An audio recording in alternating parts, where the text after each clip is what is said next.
Hello, welcome to the Tonic podcast. My name is Drew, and I'm joined by my friend and co-host Alex.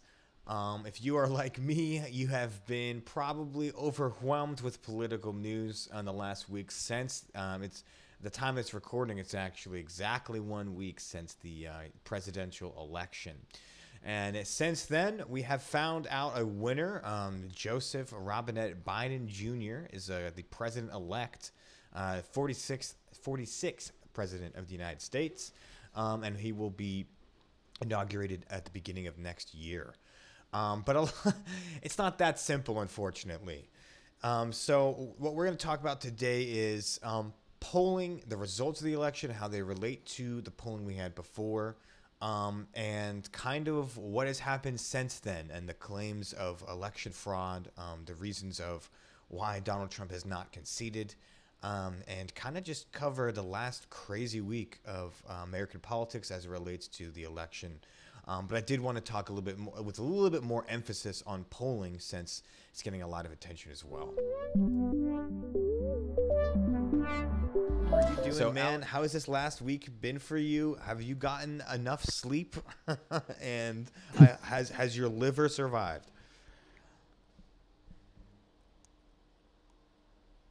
So on the liver survived, I would say it's hanging on. I'm finally over the Tuesday night hangover.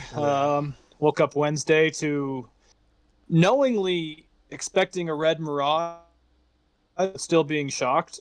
Mainly because I had friends from other countries calling me going, dude, are you how did your country do this again? Luckily things have changed a little bit. B, I haven't got enough sleep. I'm doing okay. I'm very disgusted and quite unhappy. I will just start by saying I was not one of the people celebrating on, Saturday, when the results were kind of made official by the media, mainly because, oh gosh, I think that the country is so excited that Donald Trump lost to Joe Biden that they kind of forgot how much of deep shit we're in. Excuse my language. And I'm concerned because I remember about a week ago, I think it was the day after election, Mitch McConnell said that, Trump didn't win. But they're starting to backtrack one by one. Republicans are kind of starting to get into the trenches with Trump on this. And I don't know, man. Obviously polling is flawed to the point where we aren't understanding, the actual people that are out and voting. And I also think that the Republican, I mean, you and I talked about this already, so I'm actually not going to really get too much into, the fact that I think Democrats underestimated the Latino vote. But the one thing I do think is that Trump lost, but over 70 million Americans are part of Trumpism.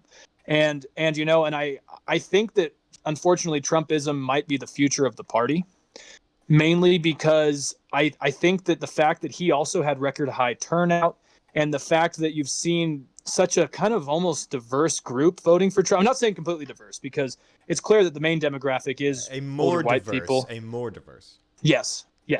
But what is standing to me and just so important for me to mention is that he got out more African American voters and more Mexican or Latino voters than Mitt Romney did.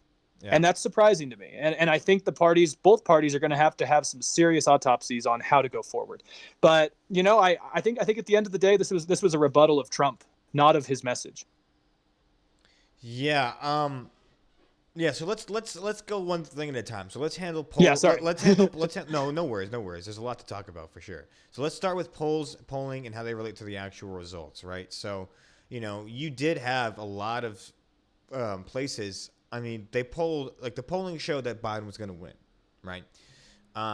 And the models that we saw, especially like Nate Silver's 538 model, it was pretty much the goalposts where either all over here was a Biden landslide up to a Donald Trump squeaks it out. But there was nothing in the algorithm, nothing in polling that showed that Donald Trump would have a landslide or anything like that. If Donald Trump was going to win, it was going to be real friggin' close.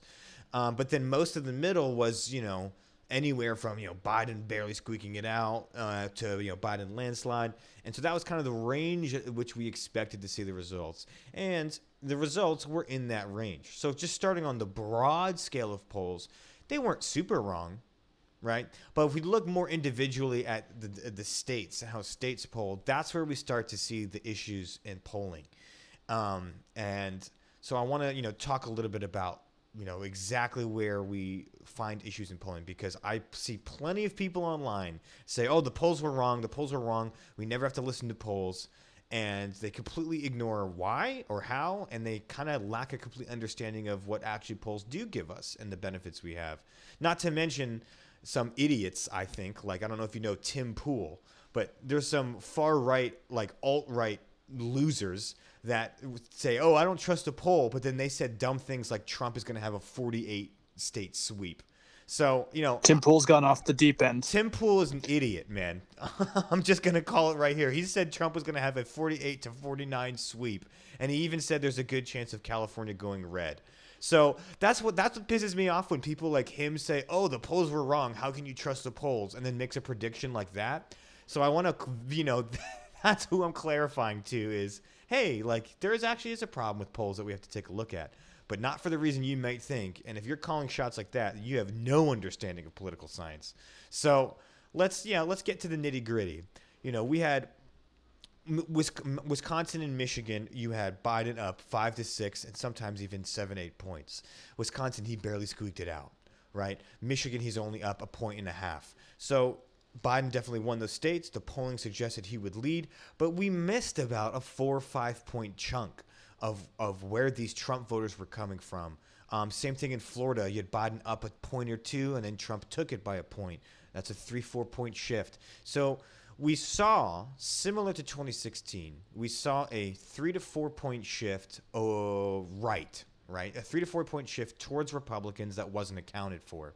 Now, in 2016, that margin was big enough to give Trump the election, right? We thought Hillary Clinton was going to win. That 3-4 point sweep, or 3-4 point shift in actual returns favored Trump, and he took it. In this instance, the polling was so strong for Biden, and Donald Trump was not polling well enough that even with the 3-4 point shift to the reds that we didn't foresee and we weren't able to pick up in polling, it didn't matter. Biden still took these, Arizona by 1 point, Nevada by 1 point, Wisconsin by 0.5 point, Michigan by 1.5 points, Pennsylvania, same thing. And where we got it right was Georgia. Georgia was actually really on the fence, a toss-up. Some had Biden +1, some had Trump +1, and that's exactly what we came out to see, was a very, very close race with Biden in the lead. So to just say the blanket statement is polls are wrong and therefore I will glean no information from them, I think is ridiculous. I think it's a stupid way to look at an established way of gaining information about American politics. But I do think we have to address that 3 to 4 point Republican shift. There's obviously pollsters, including Republican pollsters like Fox News, are not picking up a certain demographic of Republicans. Maybe they're just not getting the surveys. Maybe it's like Cubans in Florida who are just generally and historically hard to poll, hard to pin down, and have less trust for random strangers on surveys. So there's a problem with polling, but it's not as big as a one that people like Tim Pool make you think. Tim Pool. I'm going to get to that actually later because I have my own thoughts on Tim Pool. But first off, yeah, man. I mean, I actually find it interesting because I'm talking to pretty much everyone before this election. Most people I talked to felt like it was going to be really close, like a razor thin, either Biden or Trump victory, kind of where you're leaning. Like, I didn't really talk to anyone who thought it was going to be as big of a victory as, 538 and some of these other groups did predict. I mean, The Economist gave Trump like an 8% chance. I think 538 gave him close to 30 a couple months ago, and it declined quite quickly. Yeah. But I think most like average people actually seem to almost feel the temperature of the room better than the polls were. It's true.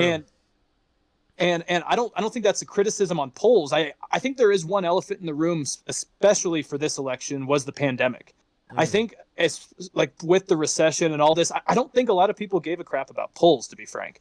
And a lot of people don't trust polls either. And like there was a 2011 comprehensive assessment by the actual journal for polls, which is Public Opinion Quarterly.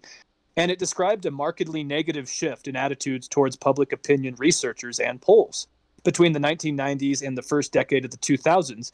And it talks about how it's only got worse. And I think after 2016, now I don't have numbers to back this up. This is just my opinion. But I think it almost probably got worse after 2016, where a lot of people say, like, what's the point? What's the point of talking, Yeah, no doubt it got right. worse after 2016. Totally. And there was a really interesting article called "The Polling Catastrophe" from the Atlantic, and I think it actually gives a kind of interesting history of how things have changed in polling.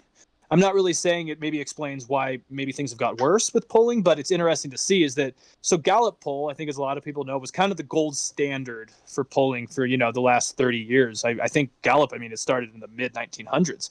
But then it was in 2007 that Nate Silver, who's now the founder of 538, and his group of fellow reporters felt like a lot of these polls were botching horse race coverage because they relied too heavily on anecdotes, and many which were not representative, either because reporters were, choosing incorrectly or talking to the wrong people. And so but the criticism of that is they kind of tried to take instead a snapshot, not a predictor. They tried to take a small group of people and try to understand how is this group feeling.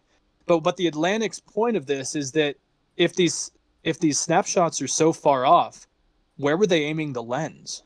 Why? Right. And that's my big question is, if you're putting so much focus on trying to get a picture of the electorate, how are you so off? And obviously, I'm not a pollster. I will admit to not know barely anything about that. But I can look at the opinions and try to articulate my ideas on it. And I do think that there's a problem with who you're actually polling. And I think it was actually Joe Rogan. I don't really quote him very much on this, but I think he actually had a pretty good point where he said, let's look at the people who actually are really into doing polls. Like most average Americans really aren't too obsessed with actually taking polls. And I think there is a sentiment that who are taking the polls. And I don't know that, but I think it's a question worth asking. It's generally older people that are more politically active that have voted before. That's another thing that is big, and I think that's one of the reasons we saw a big, we were off a little bit, is most people feel comfortable with polls when they've been in the political process a while. They don't feel sketched out. If you've been taking polls and you've voted for a long time, you don't feel sketched out if someone asks you about, who are you voting for? Yeah, well, I told you I've told you for years who I've been voting for it, right? Whereas someone who's a first-time voter might not feel confident in their decision. Maybe for whatever reason, they may not feel fully confident in the sanctity of the electoral process, which we can see in the exit polls is even among Democrats and Republicans, there was some worry about the legitimacy of the election. And so, first-time voters, I think, are way less likely to be polled, and there was a lot of first-time voters this time. I think that minorities are generally less trustworthy of polls, and that has shown through, the Latino vote was very hard to pin down and understand this year and predict. So, I think it's a really easy, it was really easy for pollsters to find out that, Joe Biden was gaining ground among older women, right? Older women that are just at home all day, they don't mind taking a poll and talking to someone for a little bit. And you can call them on the phone, right? Whereas a young Cuban in Miami who's online, it's harder to get. It's you would think that the internet would allow for really easy survey sizes. It's actually the opposite. It's hard to get legitimate surveys with good sample sizes and real answers of a demographic that is verified. It's actually pretty hard to do that online. And I think that's a major issue is you can't just call up people on a phone. I used to phone bank for campaigns, a little bit different than polling. But similar thing of people have to be willing and voluntarily give you information about their political beliefs. And not many people want to do that. So, and especially younger people, and I think people of minorities that have less faith in the process and perhaps, are a little more skeptical of political groups asking them their opinions. Yeah, no, I think that's actually a really good point. That's a really good point. Yeah, like you, obviously it's not the same thing, but I do remember working for campaigns back in college, and I'm not to single out, the Latino voters, but in Los Angeles, we definitely went to a significant amount of Latino voters, and usually the door was slammed in your face right. more often than if it was older white voter or sure. something like that, and I think there's a good point to that. Now, I want to ask you something because it's something that's kind of been going around in my head a little bit is, do you think that a failure in polls, okay, not a failure because I don't know if failure is the right word, but do you think the fact that the information wasn't too honest could actually do a disservice to politics? Where say you're a Republican voter in Wisconsin and you see some reports having Biden up by 10 points, do you think that discourages some people to vote?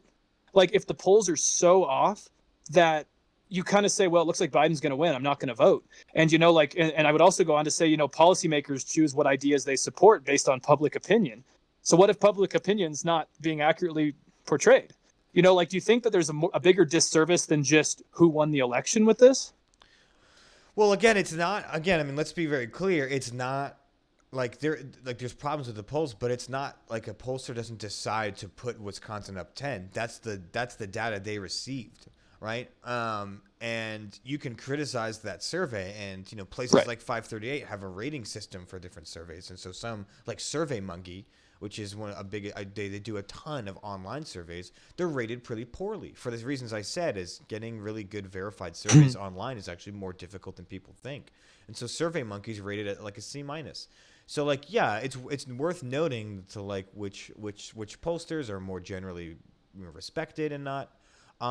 But I've heard that argument about like actually Donald Trump made the argument. He made the argument that the polls were so lean towards Biden and that Biden wanted that to discourage Trump supporters from voting. I don't buy that because Biden didn't believe the polls either.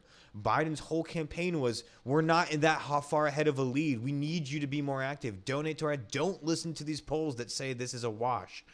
Biden was just as much saying don't listen to the polls as Trump was, for the same reason, is he wanted his voters to feel, yo, this is really close. You got to get out there. You can't think this is in the bag.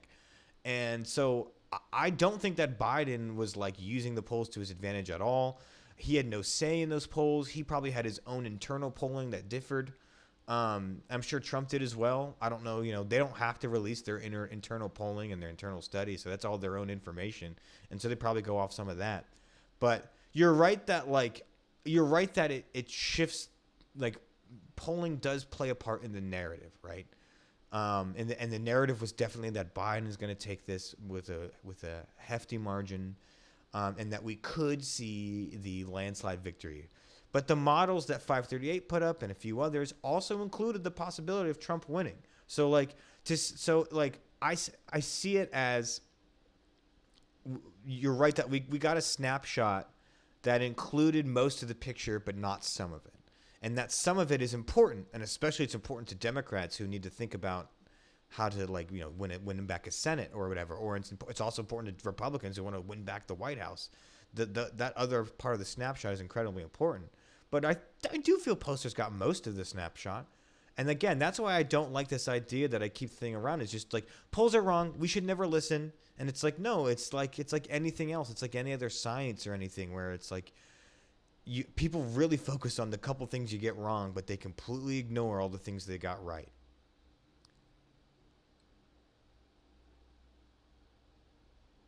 Yeah, that's a really good point, because, you know, at the end of the day, I think the margins obviously were, I mean, you're right that like 538, and I mean, even The Economist mentions there's still, you know, a chance that Trump could win. But I think the fact that they had it as such, I don't want to say not possible, but it was very unlikely, that I think it would discourage, say, like, I don't know, swing state voters that maybe didn't really care that much about the election. Like maybe the that's on them Republican then, but who is that's on them, dude. That's not on the Okay, pollsters. yeah, of course, That's on of course. them, because if you're Of course. if you're so fragile in your political activism that you see one poll that your candidate is down and you're going to say, well, I'm not going to vote anymore. That's your fault, man. That's not the pollster. Like, you know what I mean? Like, I understand what you're saying, right? That there is some kind of responsibility of these pollsters to be accurate because it can sway media narratives. But from what we've seen is most of Trump supporters don't care at all. They don't care about these polls at all. Mm-hmm. I mean, they're a lot of them are living in a lie where they think that Trump was going to landslide. And like, that's not supported by data at all. So I think it's, you know, yeah, I see what you're saying, but I think that the danger is, in my opinion, is way more on the side of Donald Trump's campaign, saying that all this data is wrong, and then that now the election is illegitimate and it's been stolen, and it's like that is that's so more dangerous to the public than anything pollsters have done this year. Yeah, and okay, I want to shift this a little bit. Like it's still kind of relative. It's not relative to polls specifically, but I think it kind of ties into this. Is that so? I haven't actually seen that documentary yet, you know, The Social Dilemma on Netflix, but I kind of follow Tristan Harris, who's one of the ex-Google guys who's involved in it, and I've listened to him right? I've read some stuff he's done and stuff, and so for people who don't know, it kind of talks about how social media is literally put us into our own Truman Show, right? Like we used to have this shared knowledge, like if you like we used to have this general shared collective knowledge of facts, and then we could kind of develop our own opinions away from it. My fear is that we're overestimating polls, and what we're underestimating is the fact that people just are seeing different realities based on what the internet and what social media and what their search engines are giving them. And like, to me, that's a bigger fear than polling, because I agree with you. Like, I think the polls were not completely correct, but I think we have a bigger issue facing our democracy than just that. And my fear is that if you've been seeing, articles that have been fed to you by the algorithms that are talking about how fraud is happening and Trump is going to win no matter what, Biden's unlikely, he has dementia. And then on the other side, if you see stuff that Biden's in a landslide, and I don't know exactly as much on the left, because I think there's more conspiratorial stuff on the right, but I just worry that our country has diverged in narratives, and we're seeing our own self-made Wikipedia page almost.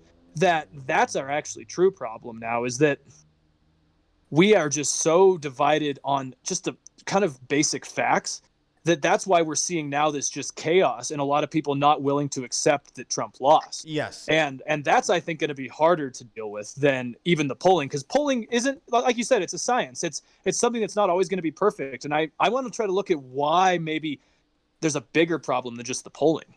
Well, the bigger problem is the polling, is because Donald Trump doesn't respect our democracy. I mean, it's simple. It's absolutely simple. Because let's get into it, man. Let's break this shit down, because he's claiming that he's not conceding because he believes his election is false and fraudulent, and that Democrats have stacked the deck in their sides in the states he needs. That's a ridiculous claim. It's a ridiculous thing to think that the Democrats would steal the presidential election, but then not steal the Senate and purposely lose the Senate and right. purposely lose their majority in the House and make it even close. Like it's ridiculous. So they're on the same ballot. So the people that voted for Lindsey Graham but then also voted for Joe Biden, do they not count? Is that fraudulent ballot? And then on the fact of, okay, yes, he does have a legal right to litigate and call for recounts. Okay, so some states aren't going to let him do a recount. They've already dropped the recount in Wisconsin. And he's litigated in Georgia and lost. He litigated in Michigan and lost. He litigated in Pennsylvania and won, quote unquote, the ability of the observers to be closer, which they had observers originally. And in the codes of the court documents, when asked about it, the Trump campaign had to admit there is a non-zero number of observers in the room before this case. So every single litigation we've seen has either failed or been pretty much non-changing in any votes or whatsoever. And so you have a president that has not accepted the results, not willing to concede, and is now convincing all of his supporters that his election was stolen from. And when in reality, again, which the polling has showed us to be true, was this red wave, the red mirage, into the blue wave because of the mail-in voting, which, again, Trump encouraged all his voters to not mail in and go on the day of, whereas Biden and Democrats were encouraging people to mail in to ensure their vote got counted and to avoid, problems with COVID. So we knew going in that we were going to see this red mirage and then a blue wave as the votes got counted legitimately. And that's exactly what we saw. So that's my point, is even if you have a 3-4% shift in what the results of the polls showed, it still guided our information to understand what happened on election night. Anyone that understood the math and understood the way these states did their elections was not that surprised when it was, okay, well, Pennsylvania is going to go, shift to blue. Michigan's going to shift to blue. But it's Donald Trump and his uneducated followers that don't understand this and are so confident in their ignorance that are now claiming that this election was stolen, and that why did these ballots suddenly show up later? They didn't show up later. They got counted after. So yes, but Drew, the one thing I'm going to say, and I agree with everything you said. I do agree with everything you said. But the thing is, I'm trying to say is that's what people that followed actual news saw. That's what a lot of, and the problem is because I would believe that the social media and the things that people are seeing have diverged so much Right. that's what you and I were seeing, but that is not what Trump supporters were seeing. Yes. And I think that's a more fundamental, dangerous idea than, like I don't think Trump is the creator of this problem. He's the outcome of it. And yeah, but he knows exactly what he's doing. He's right. You're right. Like, yeah, you're right though. We should talk about. Let me finish this Facebook. though. Okay. All right. Right. But okay, so this is the comparison that Tristan Harris used. This is the last time I'll use him, but it was a really good point. Is that when we talk about climate change, right? If the Earth's temperature, goes up by 1%, that's going to completely just skyrocketly change the globe, right? There's going to be serious repercussions for that. And in the same way, if social media changes how we get our information by 1%, it's going to be just the cascading effect of how we see the world. And my fear is that we have a bigger issue than just Trump not conceding. We need to figure out how to limit this information that is just completely wrong. Because there were some people that woke up the day after Election Day who thought that Trump won because these votes are fraudulent. And I don't know if yes, you're right. Like, people should learn how to fact check, and that's a lot of ignorance there. But I don't want to say that everyone that voted for him is just an idiot. I think, unfortunately, they've become part of just a system that was created and unregulated, the internet, and it's allowed this to happen. And that's something we need to fix. Well, look, not everyone that voted for Trump's an idiot, but everyone that voted for Trump and is saying it was a fraudulent election is certainly ignorant, because they are ignorant of how these elections have been handled since they've started. There has been no, mail-in ballots have been around, right? We projections by media has been done forever. So all these things that have become norms are now suddenly, elements of fraud, right? If you're out there, if you're listening to this podcast and you think that there is fraud, I highly encourage you to look at the actual results of the litigation. Because even now, even people like Tucker Carlson on Fox News just today said, we really haven't found too much evidence of this. Maybe we should be honest about it. So if you're so you're right that it's social media is diverging people so much, and we have to talk about this. The larger context is certainly how do we avoid fake news on sites like Facebook. But the short term is the tumor that is killing our democracy is Donald Trump. And he is actively harming our democracy and actively threatening our national security by not conceding and by throwing doubt into our elections, right? That is you're right that it's like we have a shit cake. And we need to learn how to make it maybe bake it better, but you have to take the piece of shit off the cake first. And Donald Trump is 100% that. I mean, it's literally the most disgraceful thing I think he's ever done in his presidency is just not concede. He's a sore loser. He's a sucker. He's a sore loser. And I remember hearing the exact same things from people when Donald Trump won against Hillary Clinton, and people were crying in the streets that Donald Trump had won, and feminists were crying, Clinton. I remember hearing exactly what Trump supporters said was, get over it. You lost. Get over it. Trump won. Same shit. Get over it, Trump supporters. You lost. Trump got smacked. Okay? Let's not forget that, it was a pretty close race. It wasn't this wipeout that Democrats wanted for Biden, but he did flip Georgia. He did flip Arizona. And he got back the Midwest states. That's a big win, right? Donald Trump lost fair and square, period. And I guarantee you the litigation will prove that, and as it already has been doing in so many states. And I know that you know this, but I'm appealing to those conservative listeners that we have that maybe have doubt on this election. I promise you, Donald Trump lost fair and square, and he lost by 5 million votes.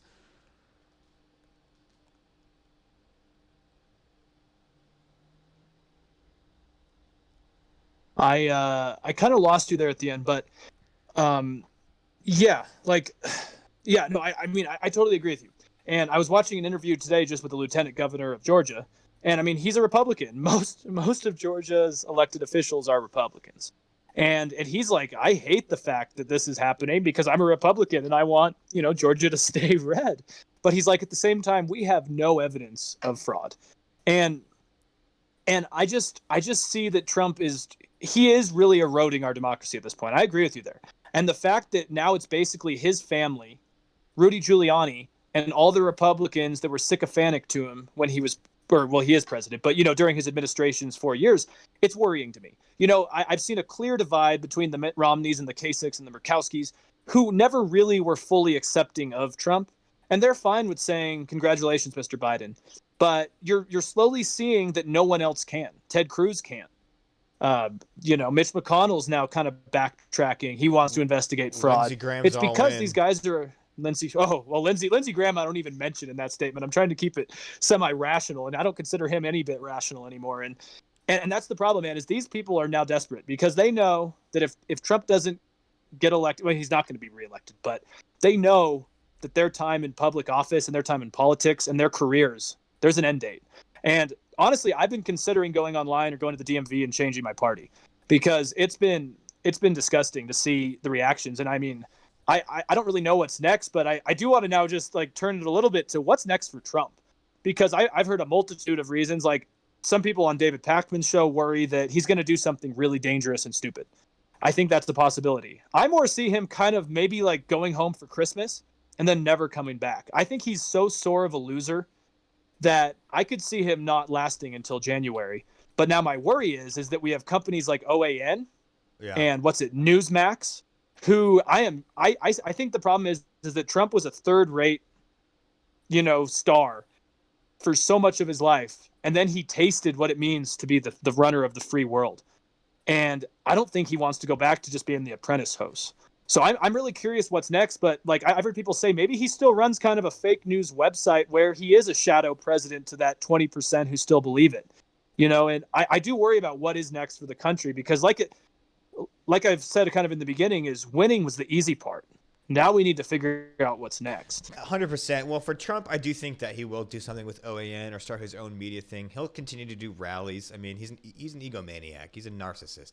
He loves it when people cheer his name, and that's all he cares about. I thoroughly believe that. That's all he cares about.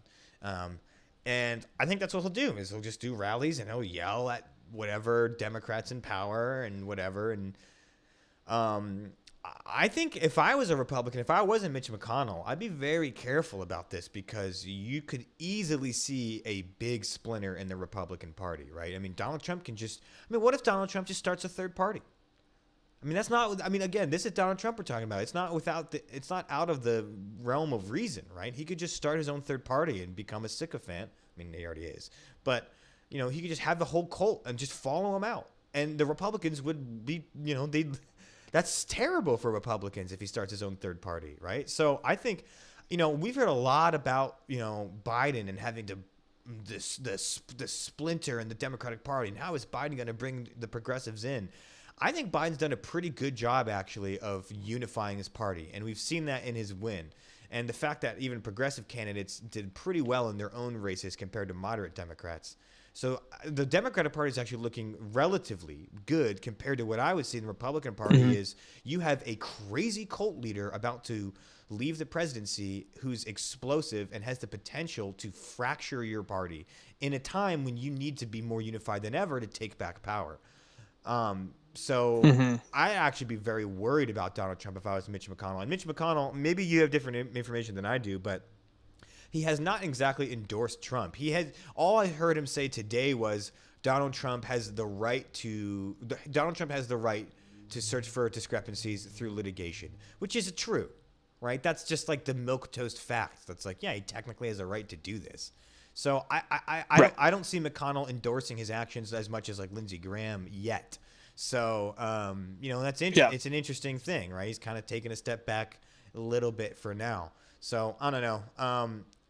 I hope Donald Trump fades away out of existence, but he won't, right? He's a loud voice, and he's going to stay a loud voice for a while. But I'm just excited that his loud voice will be nothing more than a tweet instead of a tweet followed by a policy that ends up, getting bounties on American soldiers by the Russian military, which, people kind of forgot about.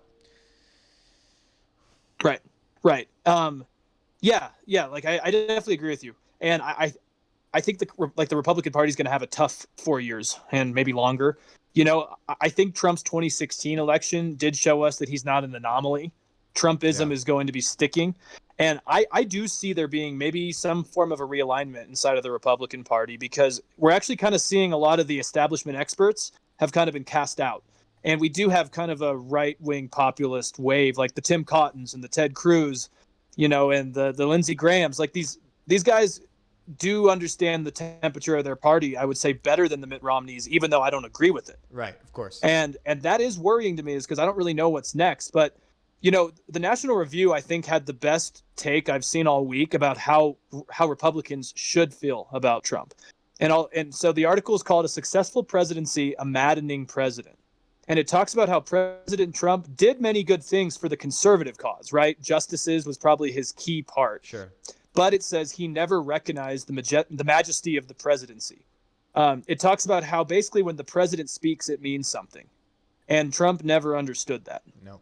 And what worries me though, man, and so I don't think this is over. I really don't think this is even close to being over, because if someone else who understands that better, then I think I could see another complete shift by 2024, because there's a lot of angry Americans that feel they've been robbed, unrightfully so, but they feel they've been robbed, and they feel like Trumpism was almost halted.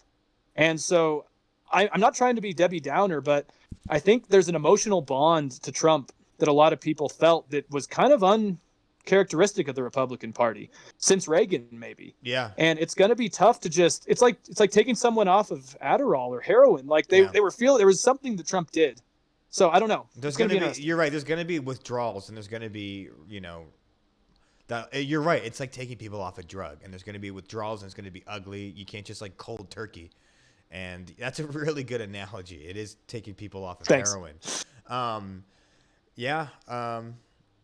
It's going to be the same thing for himself, I'm sure. I'm sure his whole life is just going to go back to like normal. Well, the rest of his life is probably just going to be lawsuits, based on what I've been hearing. But yeah, we'll see, man. I think though, I really hope he concedes or just gives up soon. Like I really hope that his legal team, like Rudy Giuliani, is just like, look, man, we tried everything. There's nothing, because he needs to just concede, because it's over. It's over. Joseph Biden won. It's a fact. It is. And it's over. And I do think that we need to, like, all this weird rhetoric we always hear, but this time it's true. Like, we do need to come together as a country. And, like, for all the people that said give Donald Trump a chance when he won, I would say the same back to you. Like, give Biden a shot. Okay? Let's not go over let's not go into a civil war over the guy from The Apprentice. I think with that, though, I think that should wrap up this episode. There's a lot we didn't cover. I didn't even get to the part where Democrats lost support among black men. There's a lot of different demographics we could dive into more, and different like particular cities that really bolstered Biden's campaign. Perhaps maybe another time or something we can talk more about that. But certainly this last week has been absolutely insane. Absolute binger for anyone who's into politics and kind of enjoys the chaos, maybe in a little bit on the secret side. Super interesting, crazy times. But Joseph Robinette Biden Jr. is the president-elect and will be inaugurated at the beginning of next year. And I'm sure we'll have a lot to talk about between now and then. Thank you all for watching and listening to the Tonic Accord. You can find us on Podbean, Apple Podcasts, YouTube, and a few other sites as well. Anything you want to say before we get out of here, Alex?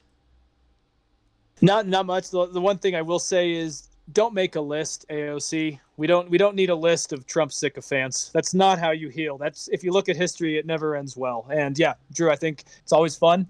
It's been a good discussion, and yeah, you guys have a great night. Take care.